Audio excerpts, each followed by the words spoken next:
Kalau Allah kita kenali keagungan dan kekuasaannya, kalau Allah kita fahami betapa Ia sangat cintakan hambanya.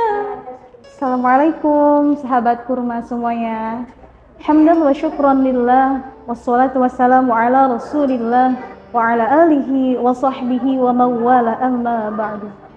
Segala puji hanya milik Allah Rabbi, Zat yang maha ghafur, Zat yang maha syukur, yang telah memberikan kita beribu-ribu nikmat yang tidak terukur. Nikmat iman, nikmat Islam, nikmat sehat walafiat, sehingga kita dipertemukan di bulan Ramadan yang penuh dengan keberkahan ini. Andaikan lautan Allah jadikan tintanya, pepohonan Allah jadikan sebagai penanya, dan dedaunan Allah jadikan sebagai kertasnya, itu semua tidak akan mampu menuliskan berbagai macam nikmat yang telah Allah berikan kepada kita. Masya Allah. Salawat beriring salam, mari kita haturkan kepada Nabi Muhammad, Nabi pilihan, yang telah ikhlas berjuang, yang telah merubah alam kejahiliahan kepada alam kecerdasan dan kemajuan. Sampai sekarang, sepertiga penduduk dunia memeluk Islam, di mana lahirnya Rasulullah menggoncangkan seluruh alam, membuat malaikat-malaikat Allah menjadi heboh. Mari kita bersalawat bersama. Allahumma salli ala Sayyidina Muhammad wa ala ali Sayyidina Muhammad. Assalamu alayka ya Rasulullah, assalamu alayka ya Habiballah. Semoga keluarganya, para sahabatnya, dan kita selaku umatnya memperoleh syafaat dari Nabi Muhammad SAW di yaumil akhir nanti. Amin amin ya rabbal alamin. Hadirin wal hadirat pemirsa kurma yang dirahmati Allah.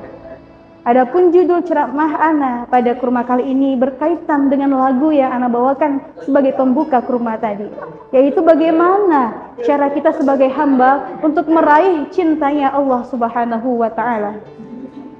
Berbicara tentang cinta, ana teringat pada sebuah quotes yang disampaikan oleh Ustazah Halimah Al-Aidrus, di mana berbunyi, jatuh cinta kepada seorang manusia membuat kita melihat tidak ada yang lebih indah melainkan yang kita cinta. Namun jika kita mencintai Allah Subhanahu wa Ta'ala, maka kita melihat keindahan ada pada segalanya, ada pada segalanya. Lalu pertanyaannya, bagaimana cara kita menjadi hamba yang dicintai Allah Subhanahu wa Ta'ala? Sekurang-kurangnya ada 5 tangga yang harus kita tempuh untuk meraih cintanya Allah Subhanahu wa Ta'ala. Tangga pertama adalah tangga taubat. Nah, taubat ini semacam mandi, yaitu membersihkan diri, mensucikan diri dari apa? Dari berbagai macam dosa-dosa yang pernah kita lakukan. Analoginya seperti ini. Kita mau ke rumah guru kita, guru yang sangat kita hormati, yang sangat kita muliakan. Kita kenakan pakaian yang rapi lagi wangi. Lalu tiba-tiba di perjalanan kita jatuh ke dalam got atau ke dalam kubangan lumpur yang membuat seluruh tubuh kita menjadi kotor. Pertanyaannya, apakah kita melanjutkan perjalanan ke rumah guru kita tadi, atau kita pulang dulu, bersih-bersih dulu? Tentu kita pulang dulu, bersih-bersih dulu, ya. Nah, analoginya bertaubat itu seperti itu.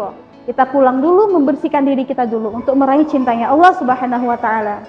Sebagaimana firman Allah dalam Quran surah Al-Baqarah ayat 222 yang berbunyi, A'udzu billahi minasy syaithanir rajim.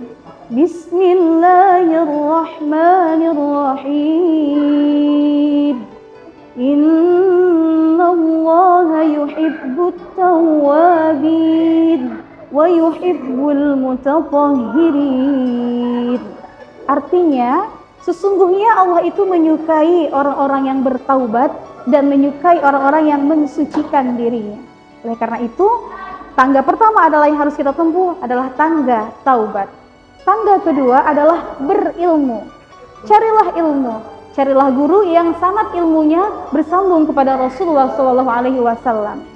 Habib Hasan mengatakan bahwa Habib Hasan Asy'atiri, bahwa kedekatan seorang murid dengan guru itu bukan tergantung banyaknya murid itu bersalaman dengan gurunya, murid itu menghabiskan bekas makanan atau minuman gurunya, atau seberapa banyak guru itu meletakkan tangannya di dada atau kepala muridnya. Tidak seperti itu. Tapi kata Allah, kedekatan murid dengan guru itu tergantung bagaimana murid itu mencintai gurunya. Bagaimana murid itu sami'na wa ata'na, mereka mendengar dan mereka mematuhi. Insya Allah hubungan antara murid dan guru akan terjalin hingga akhirat nanti. Tangga kedua. Tangga ketiga adalah bertakwa. Ya, apa itu takwa? Itu menjalankan segala perintah Allah dan menjauhi segala larangannya. Namun ternyata yang menjadi faktor penting untuk menjalankan ketakwaan itu adalah makan dan minum kita. Makan dan minum yang masuk ke dalam perut kita itu harus adalah makanan dan minuman yang halal dan thayyiban. Karena jika tidak halal, maka makanan dan minuman yang walaupun enak itu akan berubah menjadi energi negatif yang dapat mengajak kita untuk berbuat kesalahan dan dosa dan mencegah kita dari perbuatan taat. Oleh karena itu, makan dan minumlah yang halal dan thayyiban. Ya, tangga yang keempat adalah membersihkan diri kita dari berbagai penyakit hati. Jangan biarkan hati kita, ruang hati kita dikotori oleh perasaan benci terhadap hamba-hamba Allah. Karena akan sulit untuk meraih cintanya Allah Subhanahu wa Ta'ala. Jika kita memandang Allah, mencintai Allah, kan semuanya menjadi indah. Tidak mungkin kita membenci yang Allah ciptakan, karena itu adalah ciptaan Allah Subhanahu wa Ta'ala. Lalu tangga yang kelima adalah mencintai para kekasih-kekasih Allah. Cintailah kekasih Allah, karena di situlah Allah bertahta.